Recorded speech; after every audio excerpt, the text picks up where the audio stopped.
Why have we come to earth? Do you remember?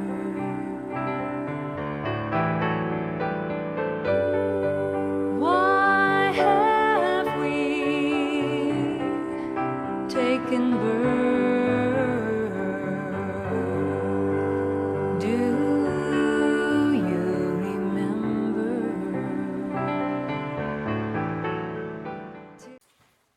So good morning again.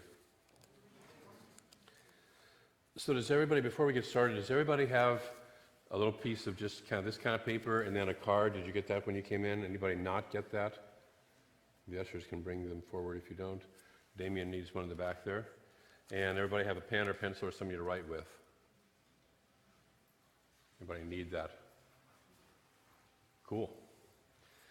We're going to do a little solstice process a little bit. But first we're going to start with, it's the fourth Sunday of Advent, final Sunday of Advent. And we've been doing this theme around Advent this whole time, looking at, and Advent means preparation for that which is coming. Advent, the word in Latin literally means being blown towards, the wind towards.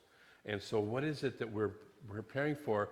We're preparing for the rebirth or the remembering of the light that is already within us. And whether that light takes the form of we walked through the Buddhist Enlightenment Day back on Bodhi Day on December 8th. We've looked at Hanukkah last week, the Festival of Lights in the Jewish tradition. This week, tomorrow night, we have, of course, the winter solstice, which is the rebirth of light in the physical world, the return of the light to the northern hemisphere. And then on Christmas Day, we have, of course, the rebirth of light as personified by Jesus, or the Christ consciousness, which is within each of us.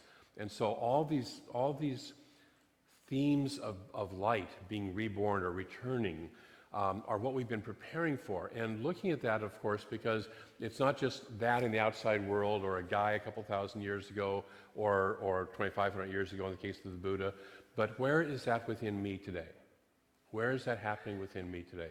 I think it was Meister Eckhart who said, what does it matter if the Christ child was born 2,000 years ago, or actually in his day it would have been 1,100 years ago, if it's not born within me every single day. And so where is that Christ consciousness being born within us? So we've used the journey of Advent, and I'm going to invite our practitioner forward to light our Advent candles. And so we've had these 4 candles in these 4 weeks that symbolize this process. And so the first candle that Charlie is lighting signifies hope or faith. The second candle was love. The third candle we did last week was joy or rejoicing. And the candle today is peace. Thank you. Charlie, could you leave that with me? I'll need it for a little bit later. Thank you. So, the way these work together is when we start thinking about the birth of light within us, we need to have some hope that this is going to happen, right? I mean, if you don't believe it or have some faith that it's going to happen, if you don't have some faith or hope, you don't even bother, right? And so we start by igniting that faith, that hope within us, and paying attention to that. Those who were here for the first week, remember that Ernest Holmes considers hope almost a dirty word, and so it's okay, but not really what we're about. And so he's really much more into faith and expectation and taking a powerful stand. So it's that expectancy of the light being born within us, that we expect that we recognize that it is going to happen. Just as much as we expect that, in a couple of, starting, the day after tomorrow, we're going to have slightly longer days. We know that's going to happen, right?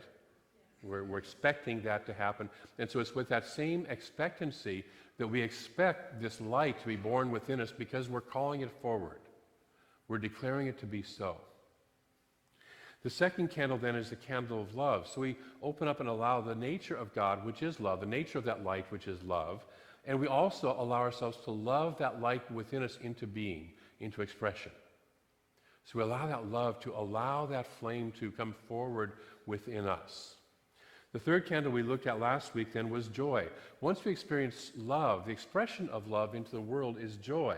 And so we rejoice, about that process. And so we experience that joy and we work with that joy and we express that. And that was our invitation last week. This week we're going to look at the quality of peace.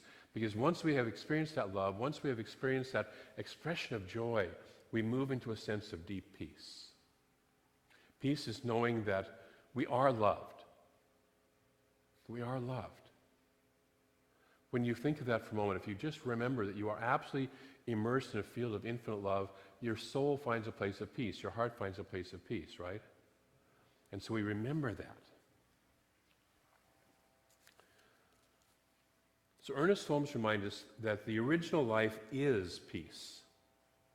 The original life is peace. God is peace. Peace is at our center. We don't have to go out and get it. It's not on a shelf somewhere. You can't buy it at Costco. You've noticed, right? Okay. It's within us. It's at our center. Peace already exists within us because we are God-informed, so therefore we are peace. Dwight Moody, who was an evangelical preacher in the 1800s, said, "A great many people are trying to make peace, but that has already been done. God has not left it for us to do. All that we have to do is to enter into it. All that we have to do is enter into it." It's like thinking that we have to build a house, but we already have the house. And all we got to do is move in, right? And so what we're doing with this process of peace is simply taking the time to move into it. And as Michael Beckwith reminds us in the reading, the process of doing that is through prayer and meditation. We allow ourselves to take the time to do affirmative prayer and to do meditation. But if you've noticed, most of us don't live as peace, do we? I certainly don't always live as peace. Sometimes I live way off of peace. So what stands between us and being peace? Probably the key thing that stands between us is our belief in separation. Belief in separation. I believe that I'm separate from God. I believe that I'm separate from my good. And I believe that we're separate from each other. And those three ideas of separation keep us from experiencing peace because we don't see the oneness and the unity. We see instead the separation. And then out of that, we experience feelings like fear, hurt, and anger, which is not peaceful, right? So we experience those feelings, and we start to get into the illusion of what looks like it's out here. We start to get into the illusion of you and me, you and I. We start to get into the illusion of Democrat, Republican, liberal, conservative, Muslim, Christian, black, white, gay, straight, You can, Northern California, Southern California, Northern California, and the rest of California, and all that stuff.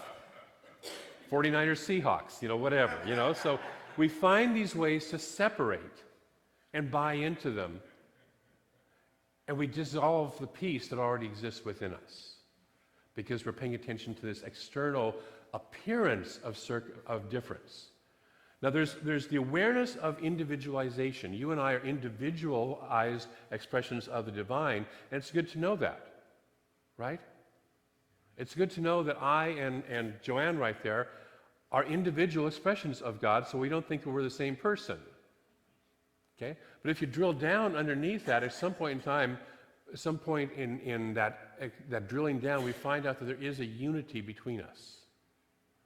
That we live in a unity. But we also dance simultaneously in this human experience in individualization, but that's not the same as separation. Separation says there is nothing connecting you and me. Individualization says, I recognize we're individualized out of a unity, out of a commonality, and that unity is what I focus on, while at the same time enjoying the individualization of who I am.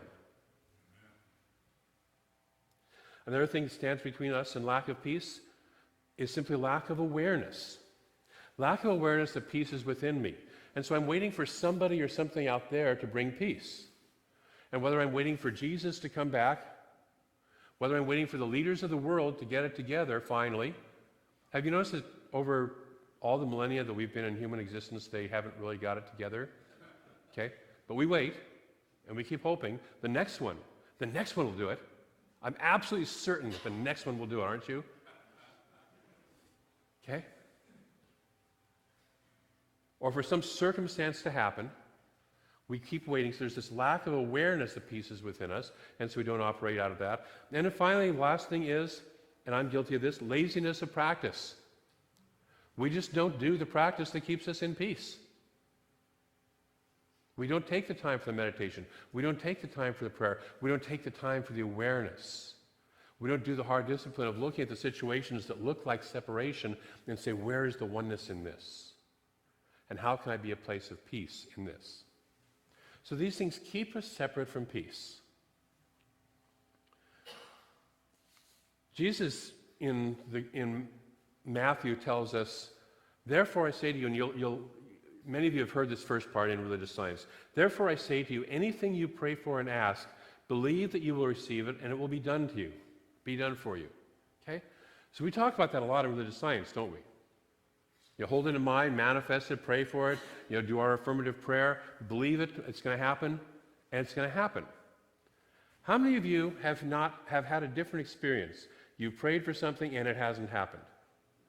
Okay? Probably everybody's hand should be up, right? Because he goes on to say, and when you stand up to pray, forgive whatever you have against any man, so that your Father in heaven will forgive you. Oh, you mean I got to do that too?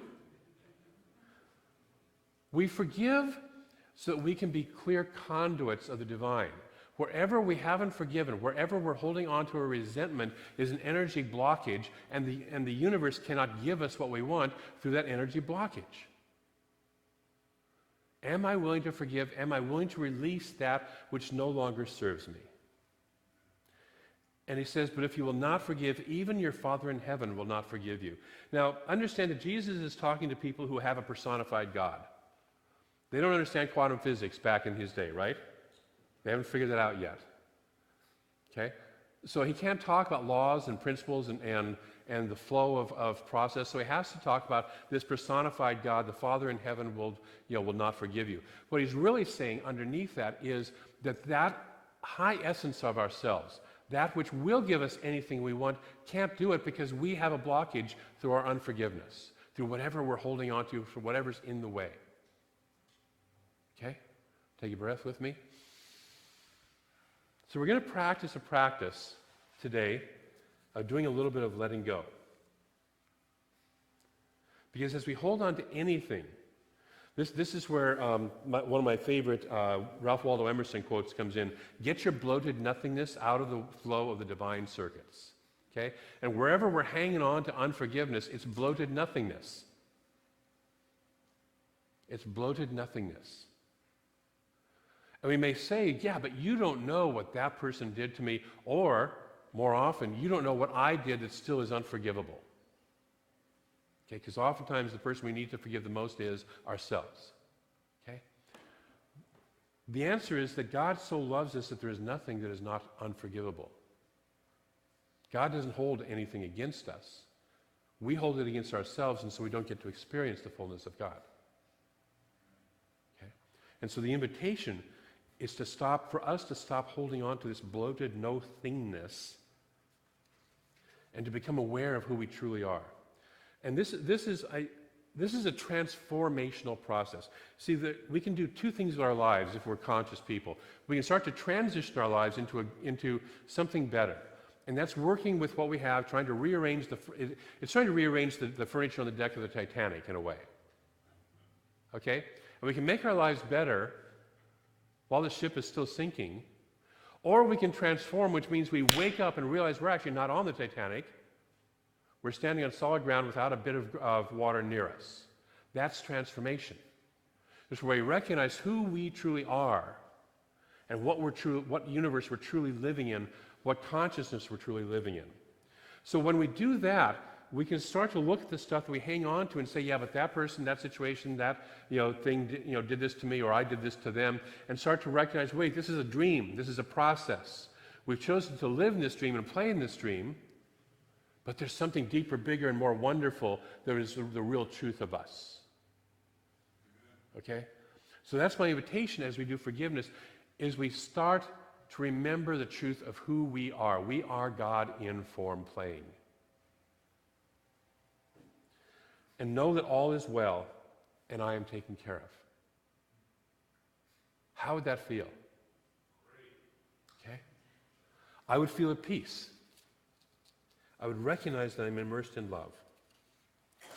And so as we prepare for the rebirth of light, this solstice, this Christmas, we're going to engage in a process of releasing that which we don't want to carry into this new solar year or into this new birth of light within us anymore. Anybody have something they want to dump that you've been carrying it long enough and it's like, I'm done with this, okay? We're going to do that, and we're going to find out where we're out of alignment with peace, and then we're going to have a process where we invite what we want into our consciousness. So we're going to do that, so that's going to involve those pieces of paper that you have. So I invite you to have those ready, and we're going to start with a guided meditation and do a couple of things internally. There's a point where I will ask you to write something on, first the white sheet of paper, the blank sheet of paper, and secondly, onto this card right here, which says that this year I reveal my light as. So we're going to do both those processes. So I invite you to take a breath and allow yourself to just relax in your chair.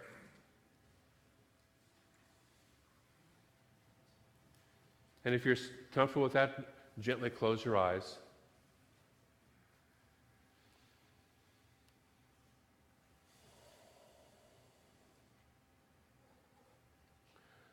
We're going to find ourselves, I'm going to invite you to move into a place that you consider a sacred space for you. A place where you experience deep safety, where you feel empowered, deep clarity and wisdom. And so imagine yourself in that place now. Just look around and notice what it feels like, what it looks like. If there's any sounds, if there's any smells.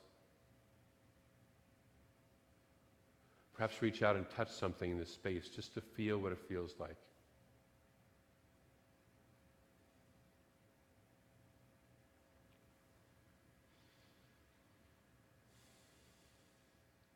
And as you look around in this space, you find that there's a chamber in this space, a room in this space. And it's your room of truth, capital T truth.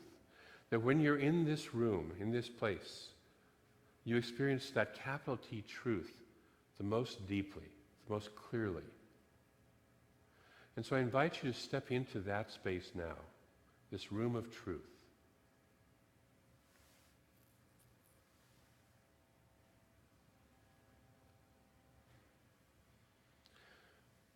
And taking a deep breath in, allowing yourself to just simply relax. And open up your inner ear. Open up your inner eye.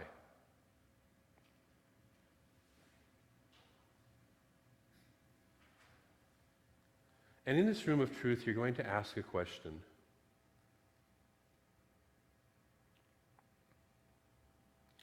And that question is, as I allow this light to rebirth, to birth within me to a greater extent than ever,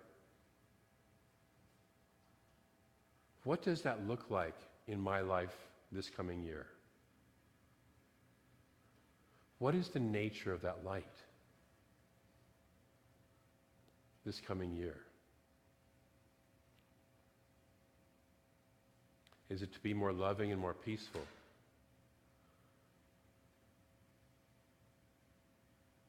Is it to have my finances or my health or my relationships or my career finally really manifest and come together?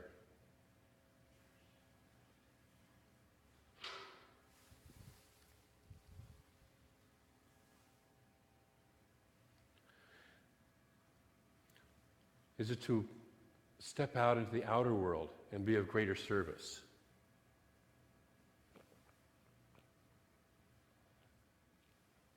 To look at what is necessary.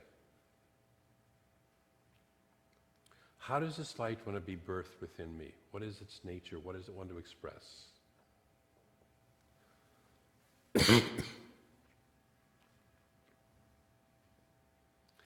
And then as you allow that light and are aware of that light to be born within you, what is it that I must release or let go of for this light to shine fully, to be birthed fully within me?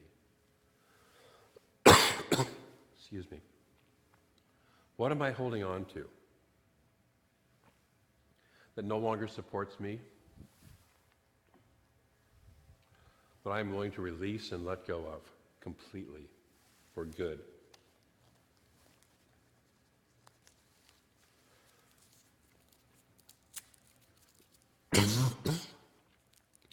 And as you become aware of that which you want to release, write that on that white piece of paper, the plain piece of paper.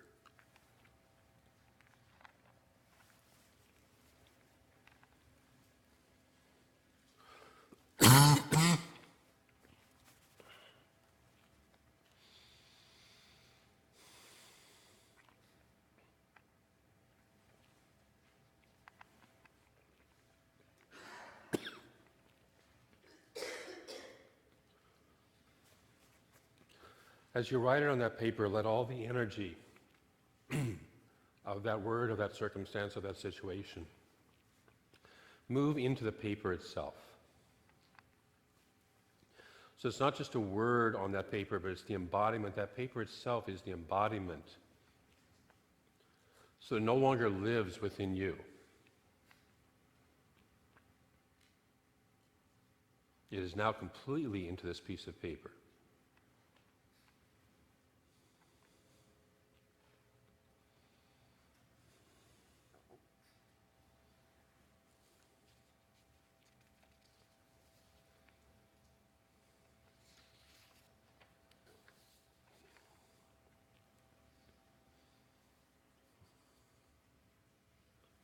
When you feel complete with that,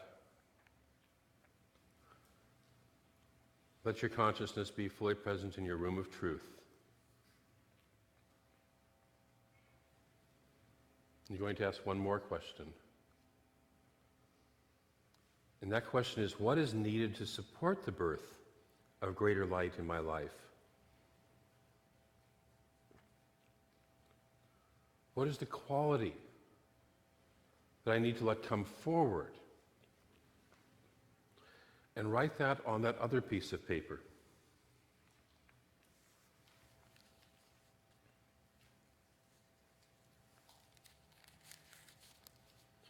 This year I will reveal my light as.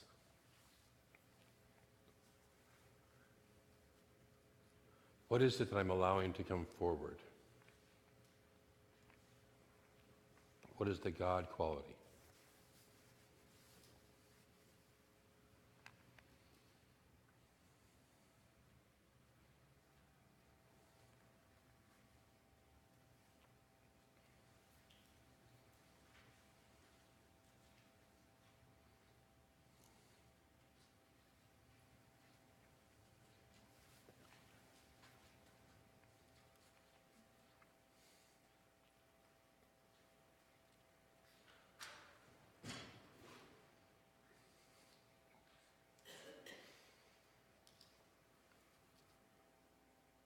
And so staying in consciousness is going to give you an opportunity to release that which you want to release and be blessed for that which you want to bless. And so I'm going to invite people to come up to this bowl up here and release the piece of paper that has what you want to release on it into this bowl. And I'm going to invite our practitioners up to hold consciousness. And they're going to do two things. Number one, I invite you to just simply speak to them the word, the quality that you're moving into your life, and they're going to join you in knowing that happening in your life. They're just going to simply bless you in that process. And then secondly, they're going to give you a symbol of an angel that is going to stand for that quality that you can take and put where you would like to where you can remind yourself and remember throughout this coming year. So whenever you're ready, just as you're ready, go ahead and bring what you want to release up and share with Sue and Charlie what it is that you're moving into your life.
Some of those don't want to be released too well.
Yeah.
Michael, have you had a chance?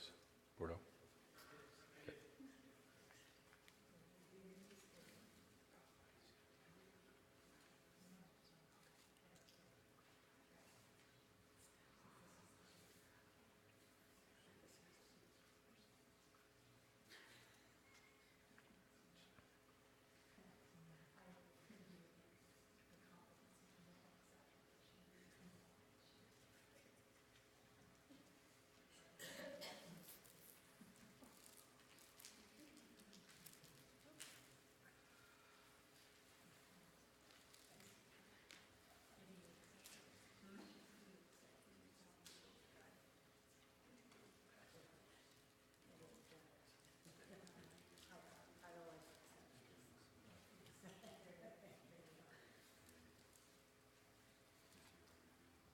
I already did mine.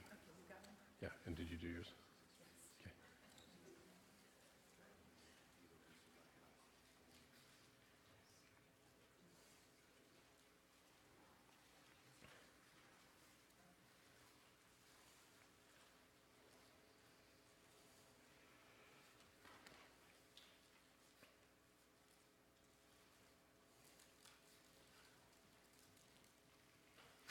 How does that feel? Are you ready to release this stuff? Some of you, I noticed it kind of clung a little bit. You know, it's just interesting how consciousness works. You know, one person just completely dropped theirs on the floor and had somebody else pick it up and put it in for them. So you're sure you're ready to release this, right? Okay.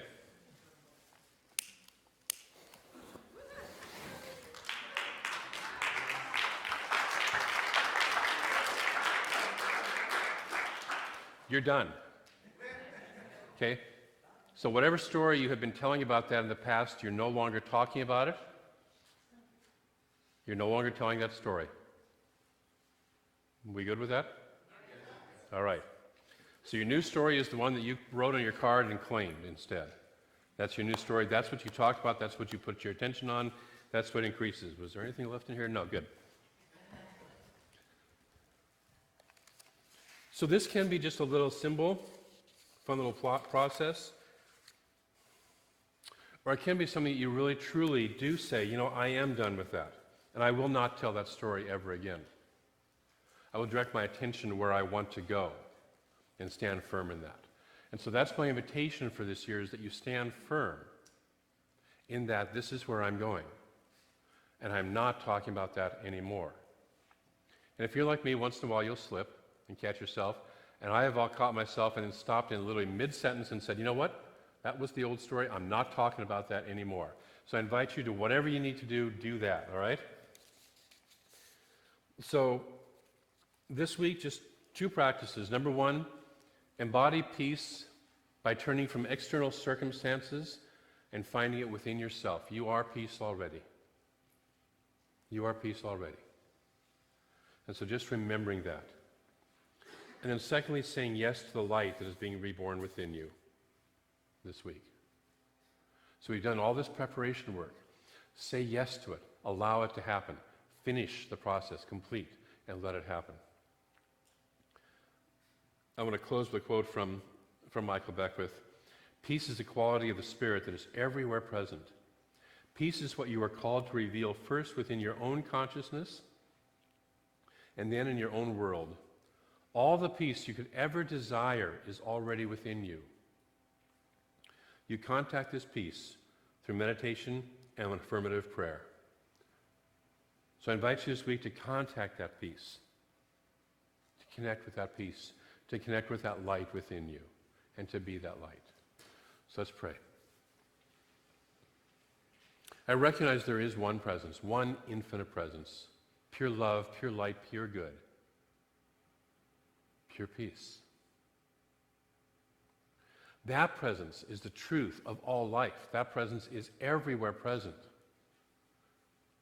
And because it is all that there is, each of us is one of that right here and right now.